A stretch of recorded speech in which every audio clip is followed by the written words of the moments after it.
오늘 저는 이 말씀을 중심으로 하나님이 통치하시면이라는 제목으로 잠시 은혜의 말씀을 나누겠습니다. 같이 한번 따라해 보실까요? 하나님이 통치하시면.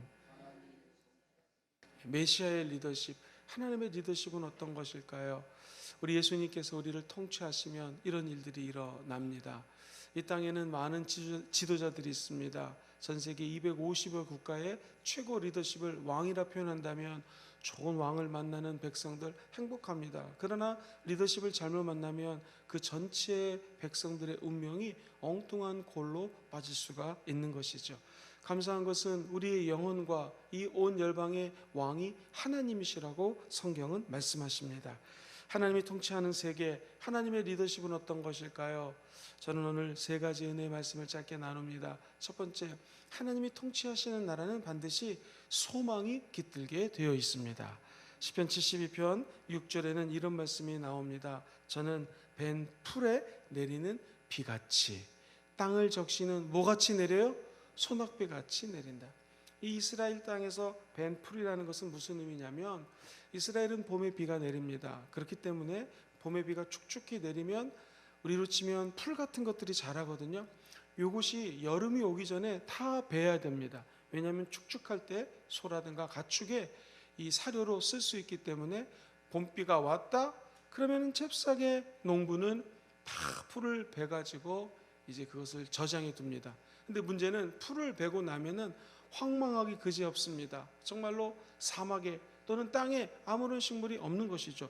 근데 오늘 말씀은 벤 풀에 내리는 비같이, 비가 다 끊긴 줄 알았는데, 우기가 다 끝난 줄 알았는데 비가 다시 옵니다. 그럼 풀이 다시 자라나기 시작하는 것이죠. 우리 인생도 마찬가지입니다. 이제 다 끝났구나, 내 인생의 모든 생명력과 능력과 은총이 다 거둬졌구나 할 때 우리 주님은 역사하신다라는 것입니다.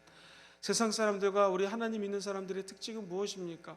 세상 사람들은 소망 없이 살아갑니다. 소망이 있어도 그들의 소망은 돈이라든가 명예라든가 세상의 부귀영화를 소망으로 품고 살아가죠. 그러나 예수 믿는 사람들의 소망은 무엇입니까? 우리 하나님이 이 봄 비가 내리고 난 다음에 풀이 다 없어져도 비를 내려주시면 다시 이것이 소생할 것을 믿는 것입니다. 땅을 적시는 소낙비같이 임하시는 하나님을 믿는 자, 이것이 예수 그리스도의 자녀라는 것이요, 하나님을 아버지로 섬기고 사는 자녀들의 특권인 줄 믿습니다. 오늘 말씀은 16절에 이렇게 이야기를 하지요. 산 꼭대기의 땅에도 곡식이 풍성하고 그것의 열매가 레바논같이 흔들리며 성에 있는 자가 땅에 풀같이 왕성해진다라는 거예요. 산 꼭대기에 땅이 있는데 곡식이 풍성하다? 이거 비상식적입니다. 산 꼭대기에다가 곡식을 심는 사람들은 없습니다. 산 꼭대기는 물이 없습니다. 우리 아는 것처럼 백두산이나 한라산 같은 경우 화산 폭발로 말미암아 물이 좀 있을지 모르지만 이런 산들은 많지가 않습니다. 대부분의 산 꼭대기 가면 물이 없기 때문에 세상 어떤 농부도 곡식을 심지 않습니다. 근데 오늘 16절은 노래합니다. 산 꼭대기에 땅이 있는데 거기에 곡식이 어떻다고요? 풍성하다는 것입니다. 메마른 땅입니다. 메마른 땅에도 하나님이 역사하시면 하나님의 열매가 맺어지게 된다는 것이죠. 이것이 하나님의 은혜입니다. 하나님 우리에게 부어주시는 소망입니다. 우리 예수 믿는 사람들은 땅이 어떻고 산에 곡식을 심는다 이런 것들이 필요 없습니다. 어떤 상황 속에서도 하나님이 역사하시면 메마른 땅에도 산꼭대기 땅에도 다 풀이 베어져 버린 그런 황막한 땅에도 비가 내리고 하나님의 열매들이 맺어지게 된다는 것이죠. 어느 곳에나 풍성한 열매를 맺고 살아가는 것, 우리들의 소망인 줄 믿습니다. 미국에 하이네라고 하는 사람이 있었는데 이분이 사업이 잘못돼서 사업이 처음에는 너무 잘 됐는데 잘 되다 보니 하나님께 대한 감사하는 마음이 없어지게 되었습니다. 항상 신앙의 문제는 감사가 없어지면 문제가 불어 닥치기 시작합니다. 이 사람이 사업이 순식간에 무너지기 시작하는데 결국 돈을 갚지 못해서 감옥에 가게 되었습니다. 이가 자녀들과 아내에게 돈을 주려고 당시 1만 달러, 꽤 큰 돈이었습니다. 지금 1200만 원이지만 그때로 치면은 한 3, 4천만 원 될 것 같습니다. 그 돈을 1만 달러를 숨겨놨습니다. 그걸 현금으로 갖고 있다가 자기가 이제 감옥에 가니 아내랑 아이들에게 돈을 주려고 그랬는데 하나님께 가서 예배당에 가는데 그렇게 회개가 나오더래요. 눈물이 나오고. 그래서 비상금 남겨놓은 금액을 그날 하나님께 간절히 기도하다가 감사 헌금으로 올려드렸다라는 거예요. 이 사실을 교회에서 알고 당회가 열렸습니다. 이 성도님을 어떻게 할까? 그래서 이 성도님을 모셨습니다. 하인의 성도님 어떻게 된 겁니까? 자초지종을 쭉 들어봤더니 장로님들이 큰 감동을 얻었습니다. 결정하기를 우리가 도와야겠습니다 해서 이분에게 돈을 빌려줬던 사람들을 교회 성도들이 찾아갑니다. 여차저차해서 하인의 성도가 돈을 빌렸고 못 갚은 것으로 알고 있습니다. 우리 성도님을 보증할 테니 감옥에 가지 않을 수 있도록 좀 도와주십시오. 전 성도가 찾아가서 도움을 요청합니다. 그리고 교회에서 도네이션 성금을 걷어서 하인의 성도에게 돈 조금을 마련해 드렸습니다. 이 성도는 이 물질을 가지고 사업장을 조그만 것을 꾸렸습니다. 하나님의 은혜로 사업장에 거룩한 대박이 터진 것이죠. 점점 사업이 잘 되기 시작해서 결국에 이분은 미국의 큰 재벌이 되었습니다. 무슨 동화 같은 얘기인데 실화로 있었던 일입니다. 그가 나중에 인터뷰할 때 이야기를 한번 들어보시죠. 내가 재벌이 된 출발점은 하나님을 사랑하고 사람들을 사랑하고 감사한 결과였습니다. 그렇습니다. 하나님을 사랑하는 사람들은 모든 것들이 합력하여 선을 이루게 되었습니다. 우리는 이것을 소망이라고 이야기를 합니다. 하나님을 사랑하는 자, 곧 그 뜻대로 부르심을 입은 자들에게는 메마른 땅에도 열매가 피어나게 되는 것이고 하나님의 놀라운 은총을 자리매김할 수 있는 은혜의 길이 열리게 되는 것이죠. 이 소망을 끝까지 부여잡고 가는 자에게는 하나님의 통치가 지속적으로 임하게 될 줄 믿습니다. 두 번째, 하나님께서 통치하시고 메시아가 리더십을 발휘하게 되면 우리들은 복을 받게 되어 있습니다. 오늘 말씀에 보면은 17절에 이렇게 성경이 기록되어 있습니다. 그의 이름이 영구하며 그의 이름이 해와 같이 장구하리로다. 사람들이 그로 말미암아 복을 받으리니 모든 민족이 다 그를 어떻게 해요? 복되다 하리로다. 이 말씀을 쉬운 성경은 멋있게 번역을 했습니다. 같이 한번 읽어보겠습니다. 시작. 왕의 이름이 널리 알려지기를 바라고 태양이 있는 한 그의 이름이 오래도록 기억되기를 바라며 모든 나라들이 왕을 통해 복받기를 바랍니다. 모든 나라들이 그를 가리켜 행복한 분이라고 말하기를 바랍니다. 이게 무슨 말입니까? 우리 하나님의 이름 예수 그리스도의 통치하심이 온 열방을 다스리시고 그의 이름이 오래도록 기억되기를 바라고 무엇보다도 모든 나라들이 왕이신 예수 그리스도를 통하여 복받기를 원한다라는 거예요. 여기서 우리 순복음의 이 복, 축복 사상이 느껴질 수가 있습니다. 복은 첫째로 받는 것입니다. 우리 예수님이 복 주시기로 마음을 먹으면 어느 누구도 거부할 수가 없습니다. 복은 하늘로부터 오는 것이죠. 저와 여러분들이 하나님의 복을 받으시게 되기를 주의 이름으로 축원드립니다. 이 복은 받을 뿐만 아니라 하나님의 복을 따라 온 열방이 복을 받기를 원합니다. 받은 복을 이제 모든 열방을 향하여 나눠주는 것이 축복이라는 것입니다.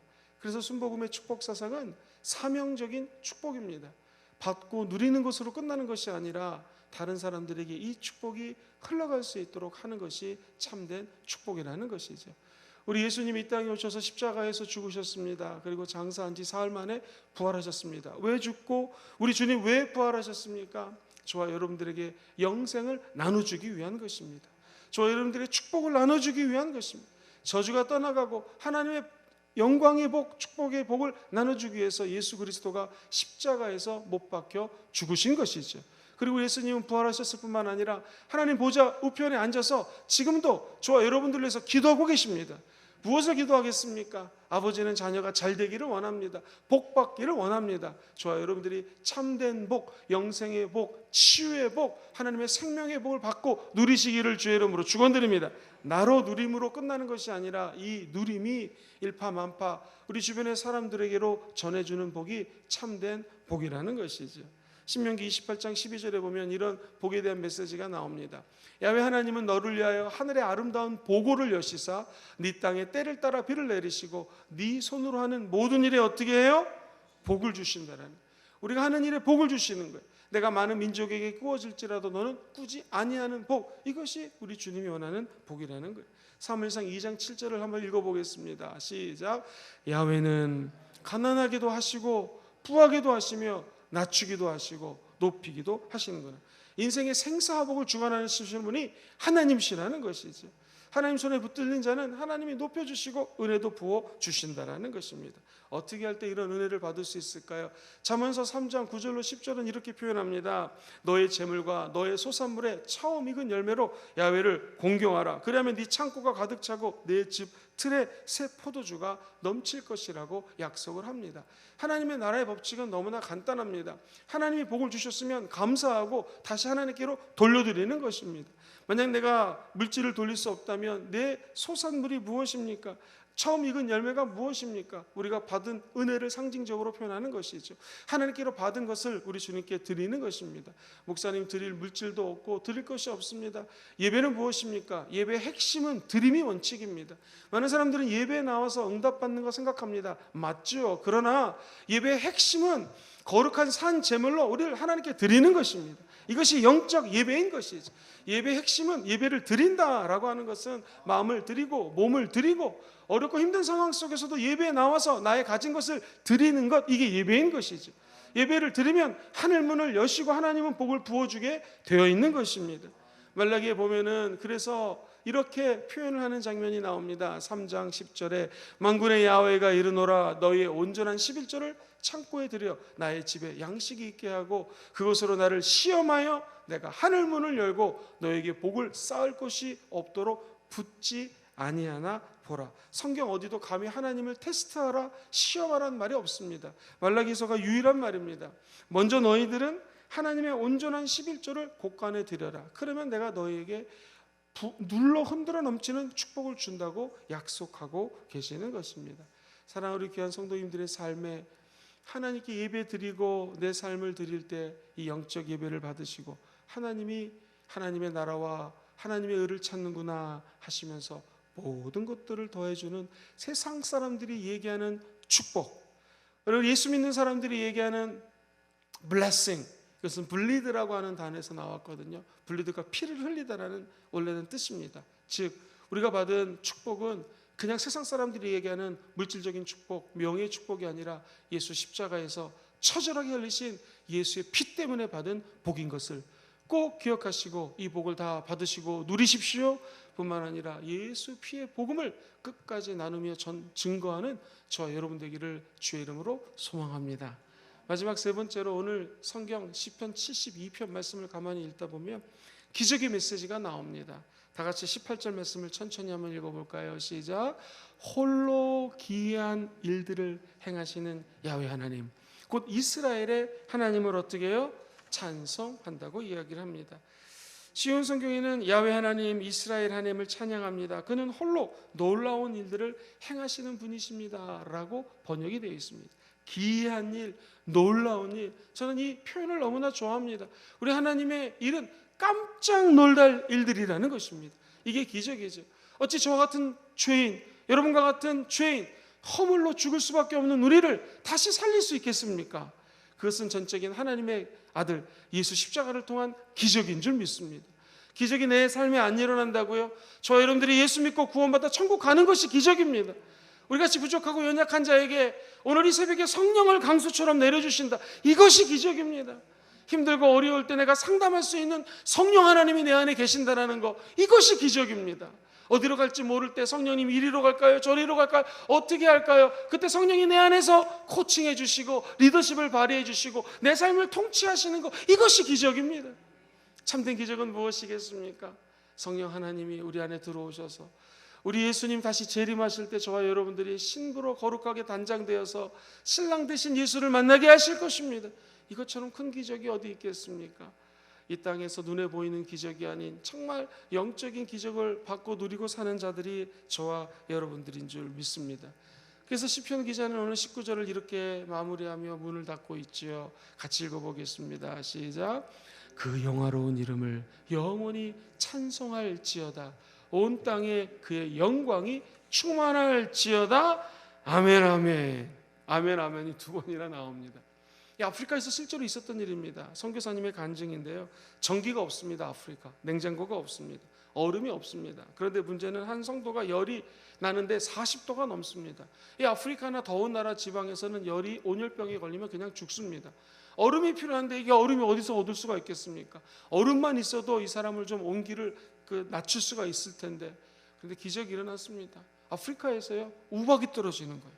그래서 그 우박을 받아가지고 이 환자를 열을 내리게 했더니 살아났습니다. 이 역사를 보면은요, 아프리카에도 우박이 떨어질 때가 있거든요. 하나님이 그 우박을 보내주신 것이죠. 중국에서 선교하시는 분의 간증을 제가 들은 적이 있습니다. 중국에서 선교하시는데 흉년이 들어가지고 온 마을에 먹을 게 없는 거예요. 선교사님 집에 모여서 성도들이 간절히 기도하기 시작합니다. 먹을 거 달라고, 먹을 거 달라고. 그런데 거짓말처럼요, 갑자기 쌀이 그 집 마당에 폭포수처럼 쏟아졌습니다. 신문을 보고 깜짝 놀랐습니다. 어떤 일인가? 몽고 지방에 회오리 바람이 불어서 쌀 창고 하나가 중국 쪽으로 날아갔다. 근데 그게 그 집으로 떨어진 것입니다. 이거 정말 기이한 일 아니겠습니까? 저 여러분들이 오늘 기도하면 태풍이 우리 부산 지역을, 경남 지역을, 아니 조국 대한민국과 우리 동포인 북한 땅에 정말 아무 피해 없이 넘어가기를 간절히 소망합시다. 기적이 일어날 줄 믿습니다. 그렇죠? 기적이 일어나지 않는다 할지라도 우리는 하나님을 찬양하는 것이죠. 오늘 시편 기자의 말씀처럼 야훼 하나님의 영원하심을 찬양하고 복을 주시고 은혜를 주시고 참된 기적을 베푸시는 하나님을 찬양할지어다. 그러면서 오늘 말씀은 아멘 아멘 이렇게 끝을 맺고 있습니다. 오늘 저와 여러분들이 하루를 닫을 때 잠자리에 들어가시면서 이렇게 고백했으면 좋겠습니다. 하나님 아버지, 나에게 소망 주심을 감사합니다. 나에게 참된 복 주심을 감사합니다. 오늘 하루도 기적 가운데 살았습니다. 그리고 다 같이 한번 따라해 볼까요? 아멘 아멘 아멘 아멘 하고 잠자리에 드시기를 우리 주 예수님의 이름으로 간절히 축원합니다. 한번 따라해 보시죠. 메시아가 통치하시면 소망을 주십니다. 참된 복을 주십니다. 오늘도 기적이 일어납니다. 이렇게 기도하시고 승리하시게 되기를 예수님 이름으로 간절히 축원합니다.